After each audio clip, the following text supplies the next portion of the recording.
বাংলাদেশে ওলামা ইকরাম বর্তমানে যে লাইনে হাঁটতেছে তাতে আমার মনে হয় না যে আগামী 100 বছরের ভিতরেও তারা ক্ষমতায় আসবে। কোনো অবস্থাতেই সম্ভব না। কেন সম্ভব না তার দুইটা দিক আমি আপনাদের সামনে আজ তুলে ধরতেছি। এক নম্বর হচ্ছে যে যারা বর্তমানে ক্ষমতায় আছে, আওয়ামী লীগ, বিএনপি, এরা কিন্তু টাকার এপিট ওপিট। এর ঊর্ধ্বতম কর্মকর্তা যারা আছে বর্তমানে, ডক্টর ইউনূসও সেও চাবে না যে ইসলাম ক্ষমতায় আসুক। তো সেই জায়গা থেকে আমি বলবো যে ঊর্ধ্বতম শিক্ষিত ব্যক্তি যারা আছে, জেনারেল শিক্ষিত, তারা কখনোই চাইবে না যে ইসলাম ক্ষমতায় আসুক। আর বর্তমানে ইসলামিক দৃষ্টিকোণ থেকে ঊর্ধ্বতম কর্মকর্তা কে আছে, এই লেভেলের শিক্ষিত কে আছে? সব তো ইসলামিক শিক্ষিত। বাকি একটা রাজনৈতিক দল চালাতে গেলে যে পরিমাণে শিক্ষাগত যোগ্যতা লাগে বা ওদের সাথে লড়াই করতে গেলে যে একটা কোয়ালিটি লাগে, সেই কোয়ালিটি সম্পন্ন ব্যক্তি কয়েকজন আছে। আমি দেখছি যে সাখাওয়াত হোসেন রাজি, হেফাজত ইসলামের, উনার ভিতরে কিছু রাজনৈতিক পলিটিক্স কিছু সিস্টেম আছে এবং কিছু কিছু মানে বাংলাদেশে হয়তো 100 জন আলেমের ভিতরে হয়তো 10 জন ব্যক্তি আছে যারা পলিটিক্স নিয়ে মোটামুটি ভালো একটা বোঝে। বড় আলেম হলে যে সে পলিটিক্স বোঝে এমন কিন্তু না।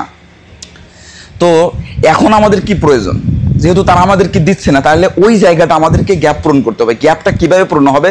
কওমি মাদ্রাসার মাধ্যমে কিন্তু এই গ্যাপটা পূরণ করা সম্ভব নয়। সম্ভব কিভাবে? সম্ভব হচ্ছে, একমাত্র সম্ভব হচ্ছে যে আপনার এই জায়গাটায় আপনি কওমির সাথে সাথে একটা জেনারেল শিক্ষিত, এখান থেকে ইঞ্জিনিয়ার তৈরি হবে, এখান থেকে ব্যারিস্টার তৈরি হবে, এখান থেকে মানে ইংলিশ প্রভাষক তৈরি হবে। যখন এই যে একটা ক্যাটাগরিতে যখন আসবে, তখন রাজনীতি নিয়ে বাচ্চারা লেখাপড়া করবে। এই বিষয়টা তখন দেখা যাচ্ছে আমাদের ছাত্ররা, আমাদের বাচ্চারাই তখন দেখা যাচ্ছে রাজনীতিবিদ হয়ে উঠবে। যখন আপনার নিজস্ব গোত্র থেকে যখন একটা রাজনীতিবিদ হয়ে উঠবে, তখন এইটাকে আমাদের নিয়ন্ত্রণে আনা কিন্তু একেবারেই সম্ভব। কিন্তু আপনি যখন অন্যের নিয়ন্ত্রণে থেকে রাজনীতি করে, দেখেন ফয়জুল করিমের সামান্য বিষয়ে তাই তাকে মেয়র ঘোষণা করলো না সরকার, তাহলে এই জায়গা থেকে আমরা কি ভাবতে পারি যে আমাদেরকে জীবনেও দেবে না এরা। নাম্বার ওয়ান, যে আমাদেরকে এখন ইসলামিক ইউনিভার্সিটি তৈরি করতে হবে, যেটার মাধ্যম দিয়ে ছাত্ররা এই জায়গায় শিখবে।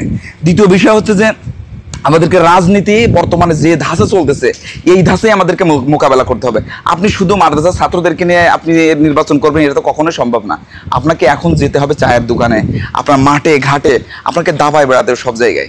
তা আপনি যদি এইটা না করেন, শুধুমাত্র মসজিদে মসজিদে আপনি রাজনীতি করেন, এইটার মাঠ না তো। এই রাজনীতির মাঠটা হচ্ছে যে ওই যে শেখ হাসিনা যখন আমাদের চালাপিটি বাজার আসছিল, এসে প্রথমবার বললো যে 10 টাকা করে চাল খাওয়াবো। আপনি আপনার জায়গা থেকে আপনি কতটুকু পারবেন সেটা আপনি দেখান। এটাই হলো রাজনীতির মাঠ।